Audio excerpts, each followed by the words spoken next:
Estudia actuación en Timbre 4. Niños, adolescentes, adultos. Dirección Claudio Tolcachir. Informes en www.timbre4.com.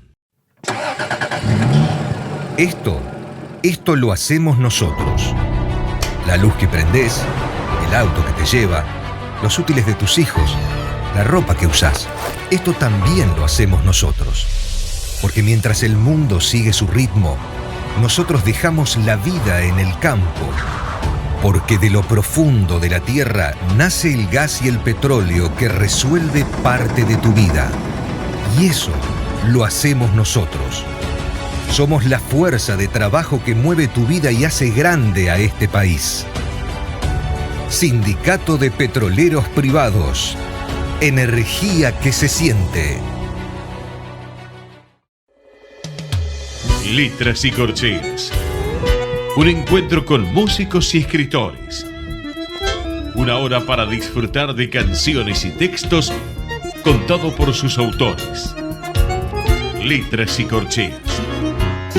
Los jueves de 22 a 23 con la conducción de Hernán y Mario Dobri.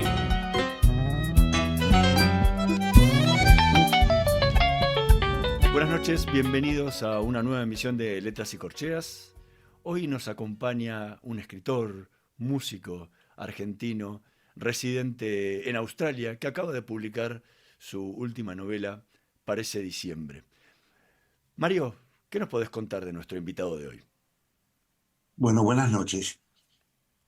Uno puede decir, sin que se le arrugue el ceño, que hoy por hoy, aunque nos duela, sobreviven escritores de ficción y obras nuevas porque aún hay lectores. Lectores.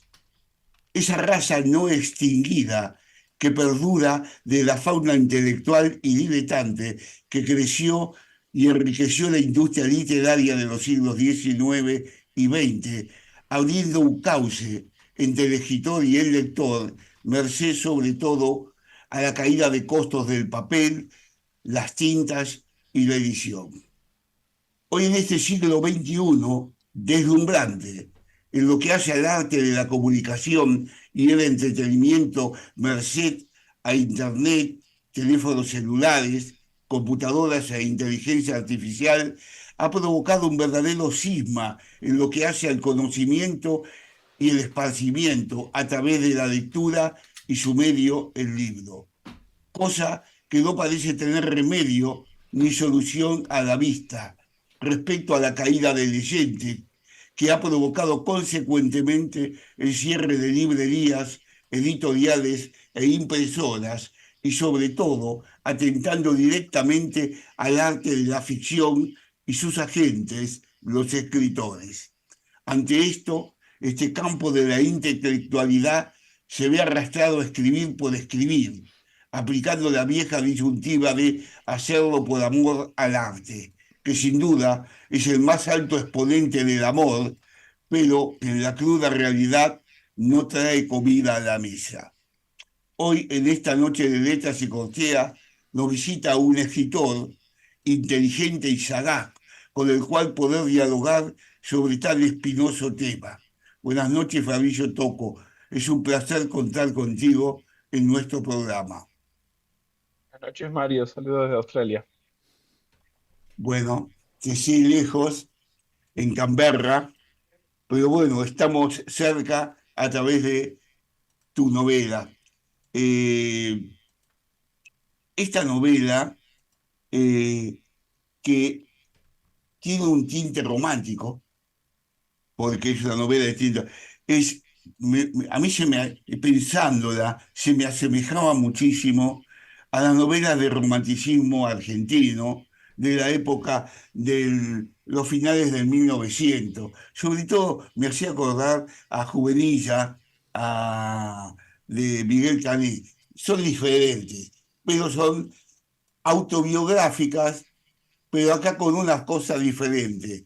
Este es poligráfica, es decir, el personaje no está.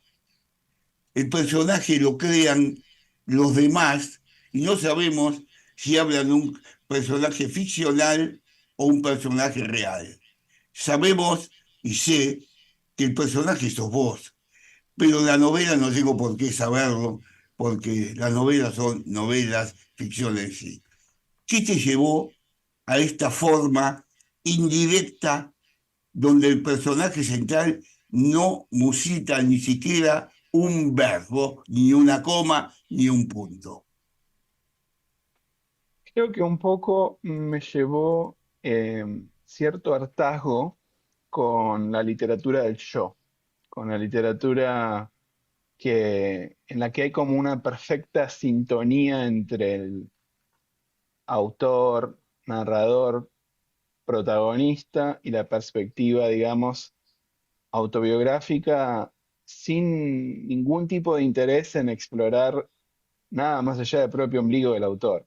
Em, Me parecía más interesante, bueno, obviamente, digamos, usar la ficción autobiográfica, pero un poco tomando el estilo de dos libros, puntualmente uno que no es estrictamente autobiográfico, pero que tiene este recurso, que es Boquitas Pintadas de Manuel Puig, y otro que sí tiene algo más autobiográfico, que es un libro de un escritor sudafricano, australiano, que se llama John Maxwell Coetzee, que se llama Verano. En esos dos libros, digamos, se juega un poco con esta idea de protagonista que no está. Y me parecía más interesante porque, bueno, no quería hablar solo de mi propia vida, sino que quería hablar de un momento concreto que supongo que mencionaremos después, que es diciembre de 2001, que ya está, digamos, eh, insinuado en el título de la novela, aparece diciembre, ¿no? Ahora también tiene una cierta verta cinematográfica, ¿no? Porque esta cuestión de ir mostrando al personaje a través de lo que hablan los demás, pareciera ser, o podrían hacerlo como una serie donde cada uno habla diferente, o esas películas donde van haciendo secciones, ¿no? Y cada uno va mostrando al personaje desde la óptica propia de cómo lo fue conviviendo en ese momento, ¿no? Mira qué interesante, no había pensado, y tiene mucho sentido porque, bueno, yo nací en los años 80 y cuando empecé a ver cine, estaba muy de moda en el cine esa perspectiva, digamos, fragmentada de muchos personajes que por ahí incluso tienen tramas paralelas que se juntan en algún momento. Estaba muy de moda ese estilo de películas a principios de los años 2000. Entonces es posible que la influencia del cine siempre en la literatura me parece que es ineludible y no lo había pensado, pero puede ser que haya algo de eso. Vos sabés que eh, haciendo analogías, no sé si lo que digo son todo inventos raros, pero analogías, el título bien es de un tema, la parte de el tema de un bolero de, ¿cómo se llama? De Chico Buarque, Años Dorados, que casualmente se llama Años Dorados, y donde habla, en cierta forma, parece diciembre de un año dorado, decía Chico Buarque. Y además, ese tironeo en la novela entre una Patricia, su profesora de inglés, y una Ligüen, la chica. Y se me hizo la idea que el personaje está entre los padres, Patricia, y Ligüen, que es esperanza o vida, porque al fin y al cabo el nombre en Matudungo, ¿no? O el idioma mapuche para ser más redondo, ¿no? Es eso, esperanza y vida. O sea, tironeada por esos dos personajes la vida de la persona, el otro yo tuyo, el otro yo tuyo, va a transcurrir y se va a mover. Cuánto de realidad tenga lo que digo o no. Mucha, totalmente, sí. Bueno, y también el nombre de Patricia eh, refiere, digamos, bueno, tiene cierto tinte como medio aristocrático, ¿no? Las familias patricias, en un personaje que no necesariamente viene de esa aristocracia, pero que tiene un poco, digamos, esas ínfulas, ¿no? De una familia de clase media conurbano que quiere ser como alguien de capital, pero que no lo es, y tiene que, digamos, sobrecompensar sus orígenes más plebeyos, exagerando, digamos, esa condición más patriótica, pero con cierto tinte medio rancio, por decirlo de alguna forma. Por algo me dice mucha gente que es el personaje más detestable de la novela. Pero sí, es verdad lo que decís, que hay una tensión entre esos dos polos, en el personaje de Piero, entre el personaje de Patricia y el de Ligüen, que sí, que tiene algo mucho más de esperanzador y eh, bueno, asociado con una palabra que hoy en día por ahí está muy cooptada por otros sectores, pero que es la palabra libertad, ¿no? La esperanza y la libertad, o sea, libertad en el sentido de liberarse en la adolescencia por ahí, liberarse de esos, em, digamos, mandatos familiares, de esos legados paternos, ¿no? Patricia también está relacionado con, no solo con la patria, sino con el pater, ¿no? Con el padre, con digamos, cierto orden más conservador. Y sí, hay ahí una tensión muy interesante que describís. Fabricio, ya que hablamos tanto de Parece Diciembre, ¿qué fragmento podrías compartirnos de la novela? Así la gente entiende un poco más en letras de qué es lo que estamos hablando y no solamente se queda en las explicaciones del por qué la trama, ¿no? Buena idea. Bueno, voy acá a leer un fragmentito que elegí. Es uno cortito para empezar. Este fragmento es del segundo capítulo, que se llama La lengua de Chiara. Chiara es la hermana de Piero, y la lengua, bueno, obviamente hay un juego ahí con el órgano de la lengua y al mismo tiempo también la lengua española. Chiara, la hermana de Piero, está hablando desde Europa, después de haber emigrado a España. Entonces, bueno, está recordando un poco el momento después del 2001 en el que la familia emigra. Así que bueno, leo. Ya lo veníamos esperando, tía, pero no hay manera de estar preparada para un momento así. El año en Argentina arrancaría sin nosotros. Los recreos, los recitales, los cumpleaños de 15, los mundiales, los sábados a la noche en los boliches, los exámenes, los programas de televisión, las borracheras, los noviazgos, las mañanas faltando a clases para escaparse al centro de Ramos, las fiestas de fin de año, la primera vez de fulana o mengana, las peleas, las facturas y los mates en la plaza de bomberitos, las mudanzas, las risas, los asaltos jugando a la botellita, los paseos en bici, los abrazos, las lágrimas, las miradas, los cines, el viaje de egresados a Bariloche, las primeras salidas en auto, estrenando registro, las vacaciones en Gesell con los amigos, todo, el país entero seguiría de ahí en más sin nosotros. Eh, Esos personajes que has ido elaborando a través de la novela eh, son personajes por momentos también muy esquemáticos, ¿no? Porque a cada uno le diste un rol particular. Eh, eh, si bien esta novela que has escrito no es una novela que la sacaste de un tiro, sé que la empezaste a escribir allá por el año 2005 y recién la terminaste hará un par de años y es una novela que ha ido saliendo despaciosamente de tus entrañas.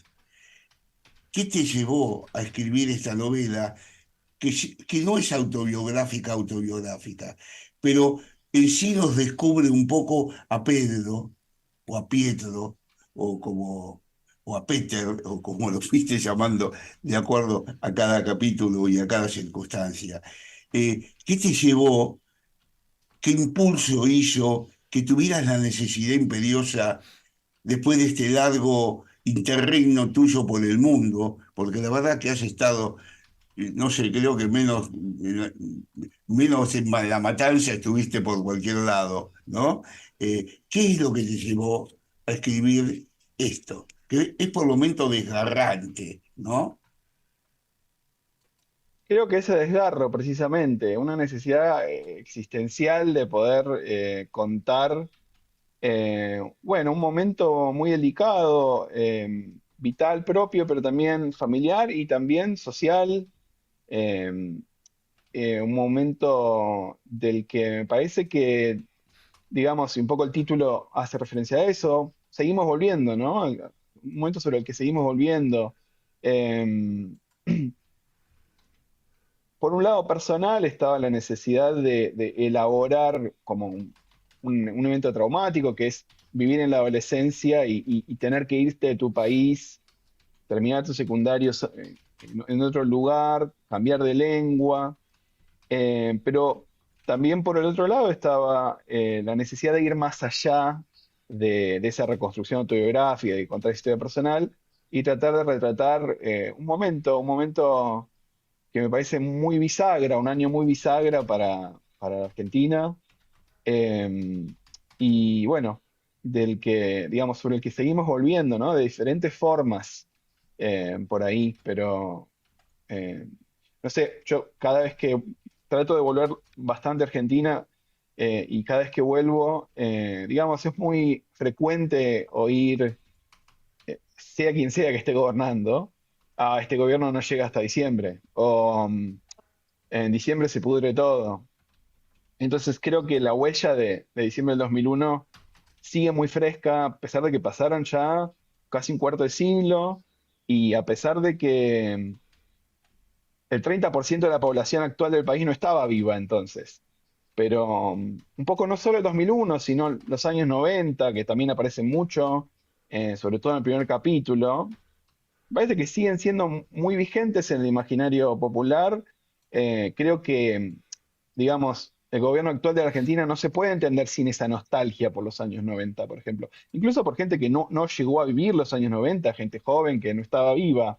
Pero, digamos, ese recuerdo distorsionado, acrítico, por esos, entre comillas, años dorados de los 90, eh, me parece que sigue estando ahí y quería un poco hablar de eso, ¿no? Ahora, si el libro uno lo analiza desde, o sea, desde las voces, a cada uno le diste una personalidad diferente.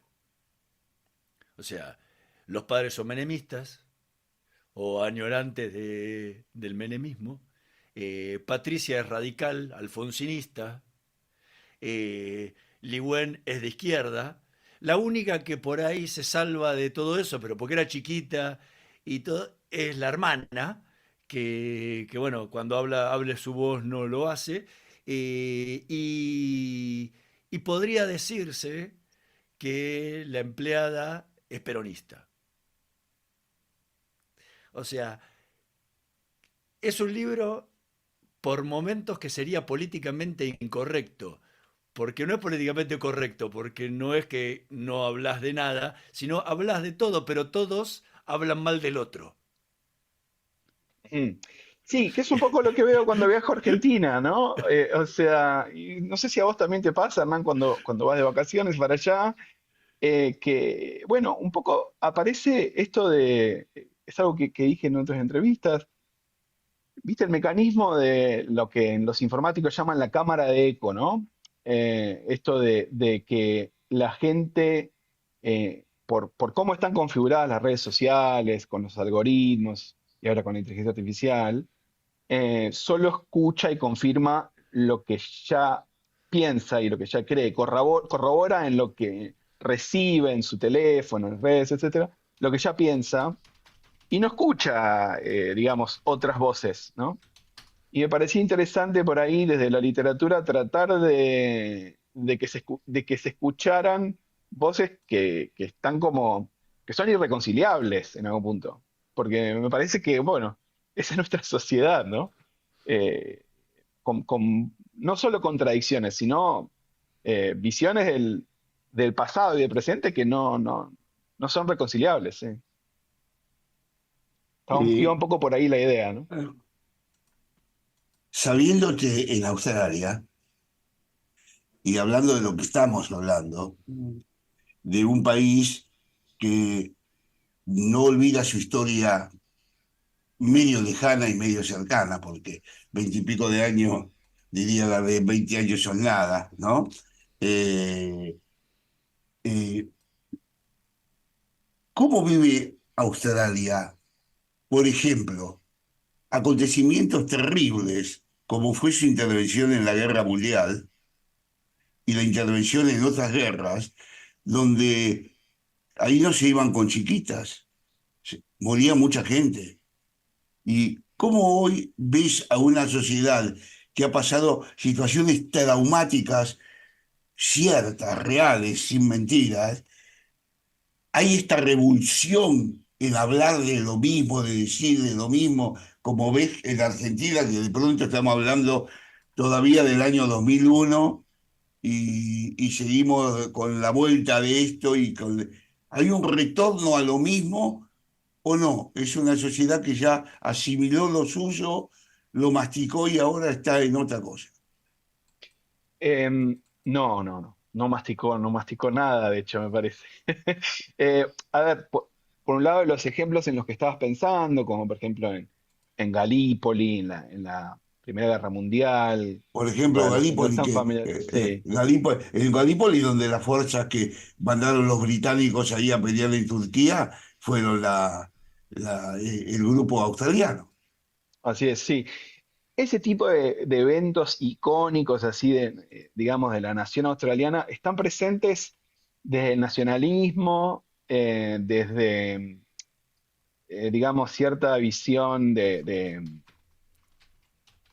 orgullo por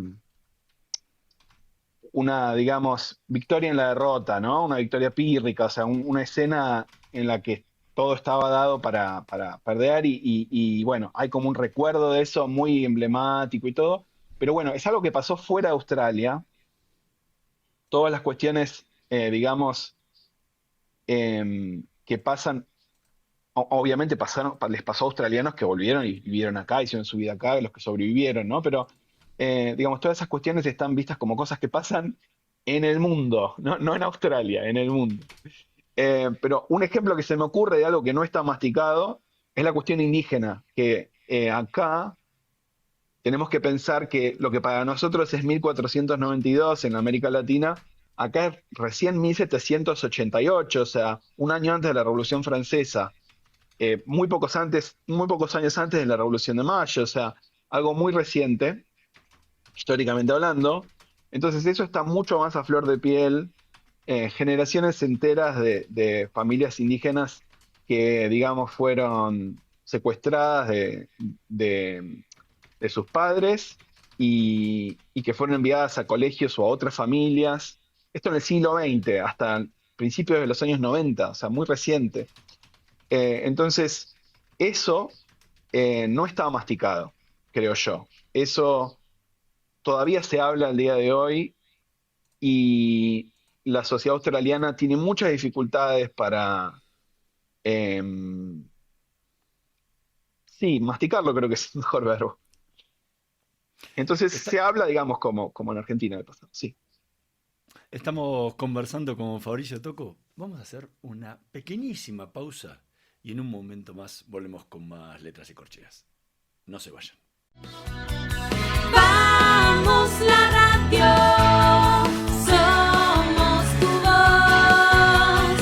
Vamos con Eco, siempre la verdad y la mejor información. Ahora, visitar Catamarca es más fácil que nunca. Te presentamos Visit Catamarca, la nueva plataforma donde podés planificar tu viaje y comprar paquetes y experiencias directamente de agencias y prestadores. Entrá a Visit Catamarca y empezá tu próxima aventura. Catamarca, más que un paisaje, todos. Catamarca, hermosa por naturaleza. Ministerio de Cultura, Turismo y Deporte. Informate en ecomedios.com. Seguinos en Instagram, @ecomedios. Letras y Corcheas. Una hora para disfrutar de canciones y textos contados por sus autores. Con la conducción de Hernán y Mario Dobri.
Escuchábamos a Fabricio Tocco interpretando La Jaula Muda, tema que forma parte de su disco Las Aventuras Perdidas.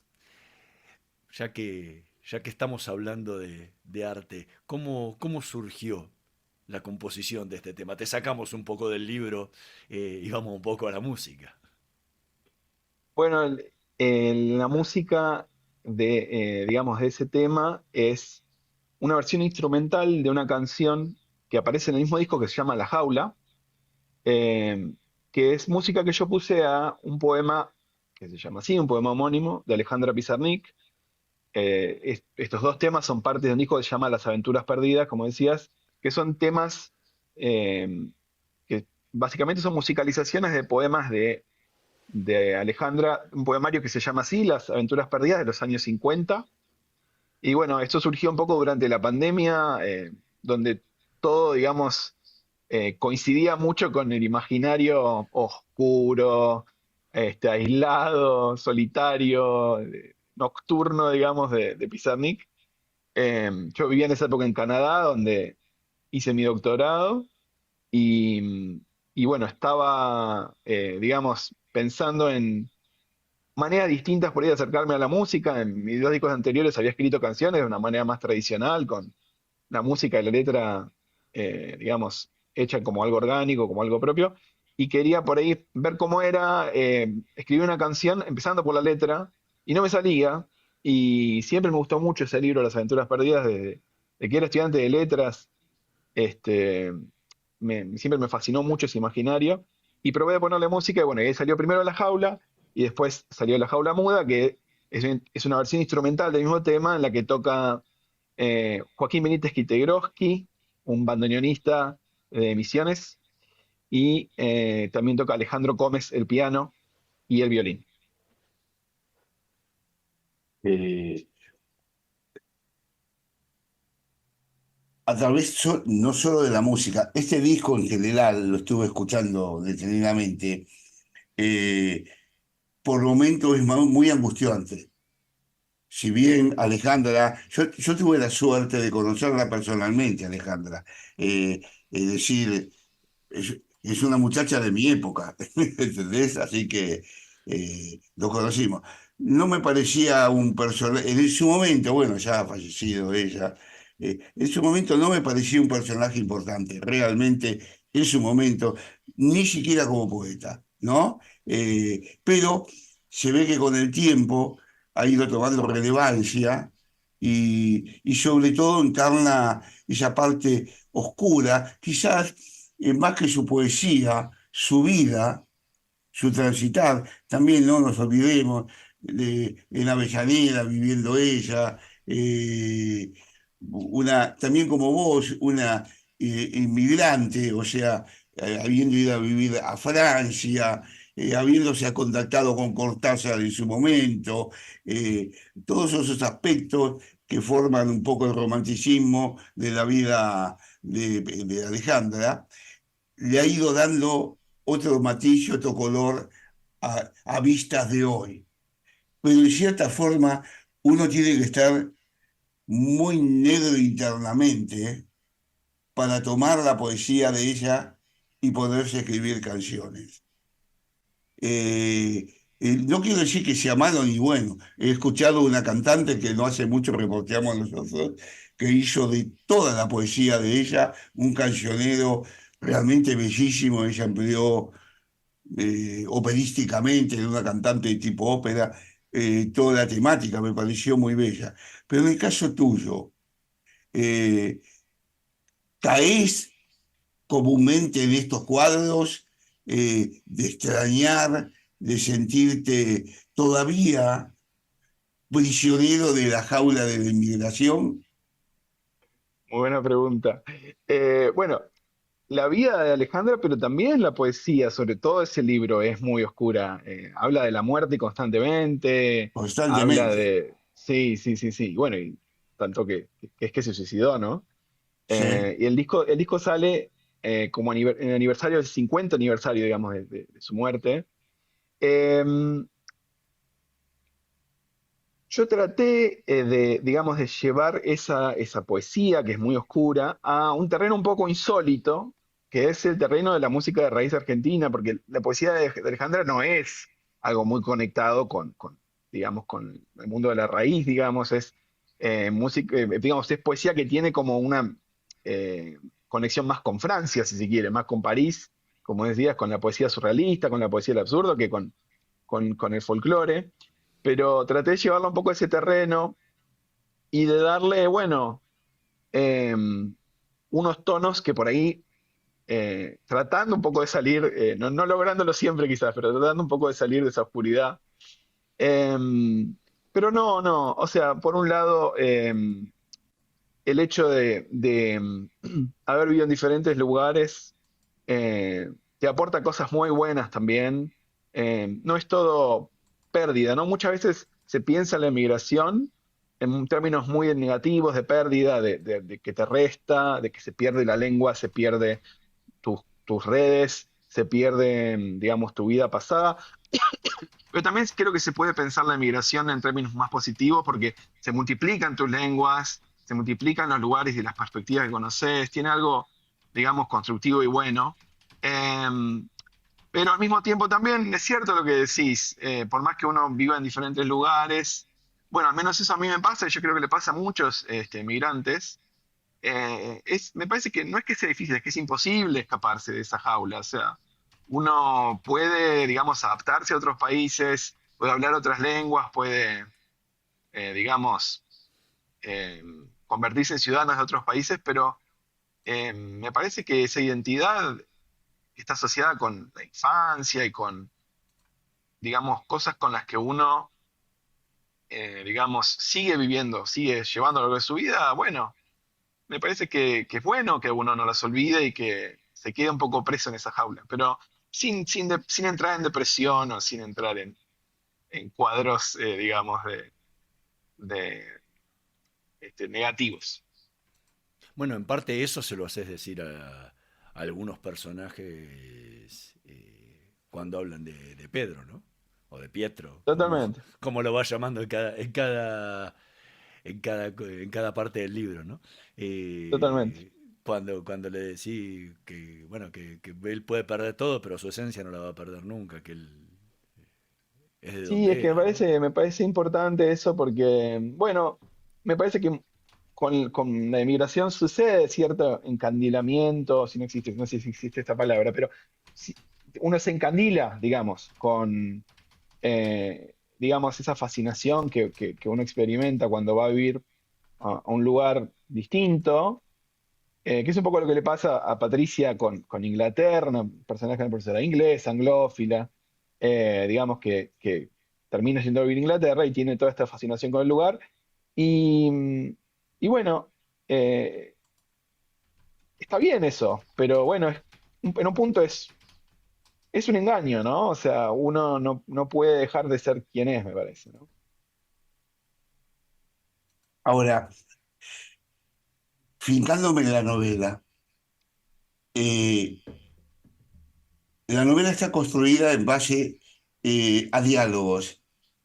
Algunos diálogos a través de la carta, otros diálogos escritos, mejor dicho, no escritos, sino a través de grabaciones que va dejando un amigo, el ruso, por ejemplo, a otro amigo, a Leandro, ¿no? En esa forma, en un diálogo también con otra persona ficticia, porque la otra, casi siempre son diálogos eh, autistas, ¿no? Porque cada uno habla, pero el otro no responde nada. Leandro nunca le dice nada, ¿cómo se llama? La profesora de inglés escribe, nadie le contesta, y su amiga, digo, él le habla a la amiga, a la otra, y le cuenta todo un montón de cosas que sucedieron, y la otra no le contesta jamás.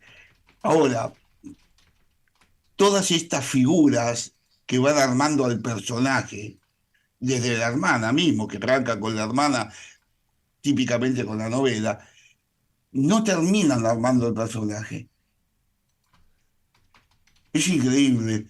Yo lo leí y cuando leí algunas cosas por dos veces para ver si encontraba el personaje, no lo encontraba. Yo lo que encontraba era a los que hablaban.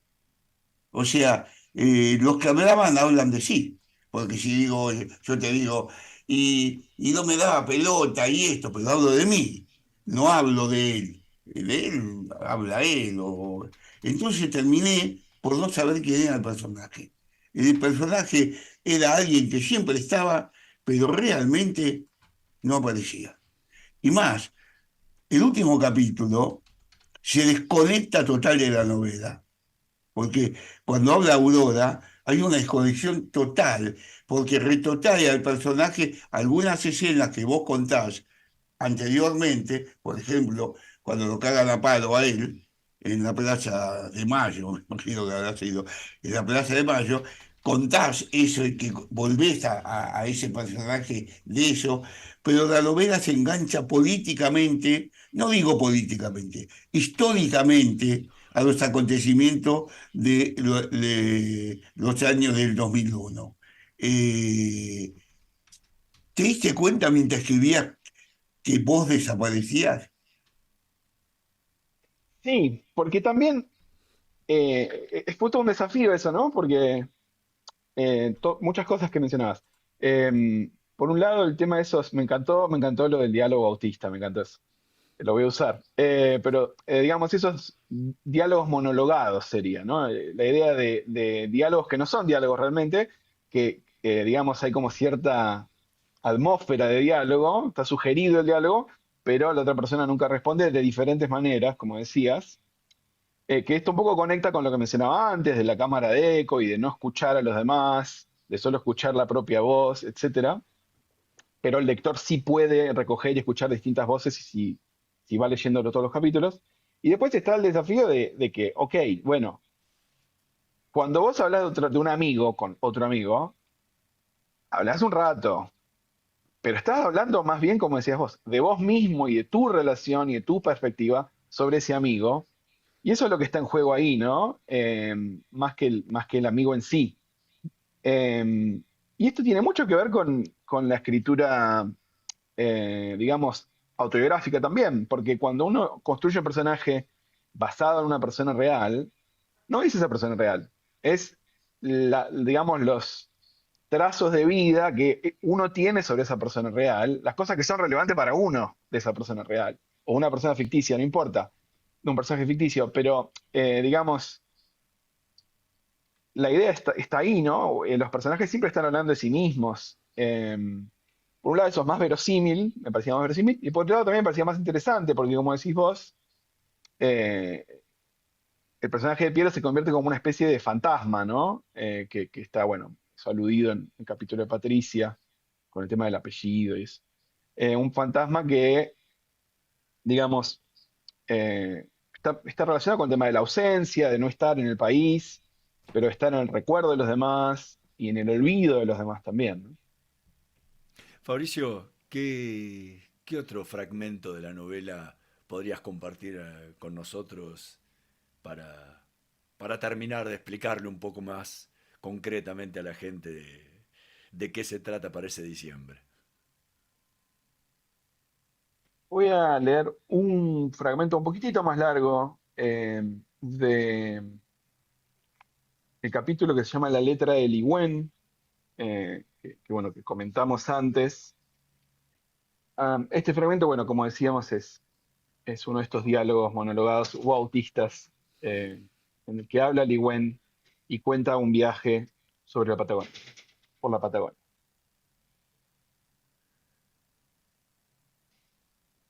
Una vez que te vas, ya está.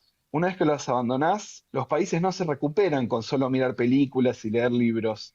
Puedes hablar toda la vida como un personaje recién salido de pizza, birra, faso. Puedes vivir en el exterior escuchando toda la música autóctona que quieras. Pero si no vivís más acá, no sos más de acá. Punto. No hay discusión posible.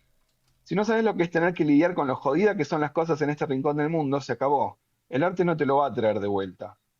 Él todavía no se dio cuenta, pero su patria no es esta. Su hogar en realidad son los aeropuertos, las ventanillas de los aviones, los pasajes y los pasaportes, los aterrizajes sin luces, las cintas esas que te ayudan a caminar más rápido por las terminales, los hoteles, los ascensores, las estaciones, los micros, los trenes, las valijas, las mudanzas. ¿Qué tema ese de ser nómade, eh? No ser de ningún lado, estar moviéndose todo el tiempo, ser un pasajero en tránsito perpetuo. Yo ni en pedo haría mi vida afuera. Vivir como un extranjero a la larga te debe dejar la cabeza abarrotada de identidades distintas, de momentos que te deben invadir cuando menos lo esperás. Mientras estás en la loma del orto, lejísimo de todas las personas, las calles, los lugares que alguna vez te vieron crecer. Vivir en el exterior debe ser más volátil tu presencia, tu pertenencia, tu permanencia. Estar dando vueltas, estar dando tantas vueltas no hace bien, lo tengo clarísimo, no es para todo el mundo. Yo acá estoy arraigadísima a mi vida en Ramos Mejía. No me pienso mover pese a todos los quilombos que seguimos teniendo. ¿Y vos Ahora, qué pensás, Fabricio? Es gracioso Disculpame, porque disculpame que vos escribiste eso y eso es fuerte. ¿Y vos es qué fuerte, sí. pensás? ¿Y vos qué pensás? Es interesante porque hace unos años leí un fragmento de este capítulo en un ciclo de lectura en Aedo. Y me pregunto, ¿pero vos estás de acuerdo con eso? Yo te pregunto porque lo viste cuadra. Um, a ver, con algunas cosas estoy de acuerdo y con otras, bueno, es parte de, digamos, de generar cierta empatía con un personaje y tratar de pensar, digamos, cómo un personaje encararía este tema, ¿no? Por supuesto, yo hace más de 20 años que vivo afuera, digamos, o sea, no, sería un poco ridículo si yo pensara como Li Wen, digamos, ¿no? Em, pero bueno, hay algo de algunas cosas de las que habla Lee Wen que tienen que ver con que solo uno puede saber en realidad si se fue, ¿no? Eh, como esta cosa bueno, de que al mismo tiempo que uno tiene esta necesidad de reafirmar su identidad, también pasa digamos, ahora yo hace 10 años que vivo hablando en inglés todos los días entre los años que viví en Canadá y en Australia, y con el castellano mismo me pasa, ¿no? Que me olvido palabras, me olvido expresiones, y bueno, digamos, eso que dice ella, que vivir afuera te diluye esa identidad que uno tiene que reafirmar, ¿no? Es un conflicto interno en algún punto lo que aparece ahí. Ahora, en la novela, eh, en general la mayoría de la gente, la mayoría de los que hablan mal de Pedro, de Pietro. ¿Sí? Sí, Obviamente que Ligüen es la que peor habla de todo. Pobre Patricia que habla bien de él, le termina hablando mal, no vamos a hacer, no vamos spoiler. a descubrir spoiler, a hacer spoiler de la novela, pero después vamos a enterarnos por qué habla mal de él, se pone embroncada con él. Eh, y, y su amigo también más o menos habla mal de él porque como que es un cortado, que no le responde más y que le empiezas ahí, le sacan el cuero entre los dos amigos como loco. Eh, ¿Qué piensa Pietro de todo esto? Ajá. ¿Qué piensa él de todo ese viaje que él hizo? Mm, Porque eso no aparece. Como él no no está, aparece, no aparece. Ujú. sería para Bueno, otra quizás novela, quizá. exactamente, quizás lo pensé. Quizás debería ir para otra novela, ¿no? Porque un poco es lo que decía Mario, ¿no? La gracia un poco es que uno termina, digamos, sin saber, ¿no?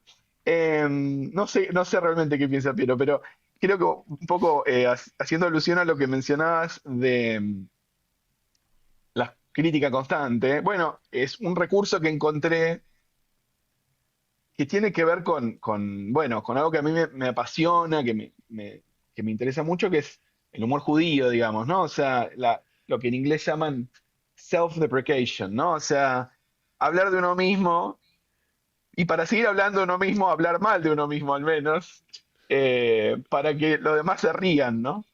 Que, digamos, la novela tiene como una cosa medio seria, pero algo me pasó mientras leía ese fragmento en Aedo, es que mucha gente se reía.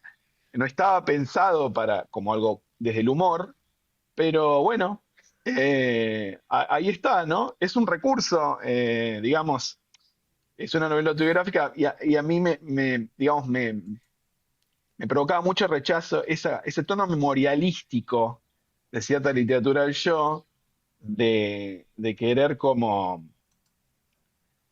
contar la vida propia con cierta perspectiva como de redención del yo y de haber atravesado muchas dificultades y de haber triunfado en algún punto, de alguna manera, en la historia.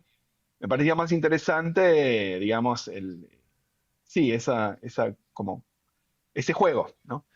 Porque en cierta forma pareciera hasta cierto resentimiento de todos.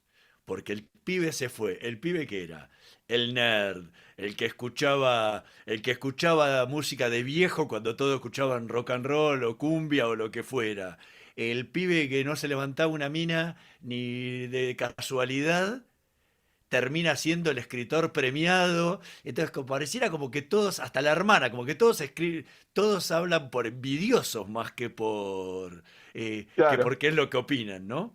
Que es algo que motiva muchas conversaciones también, ¿no? La complicidad, la afinidad en contra de alguien más.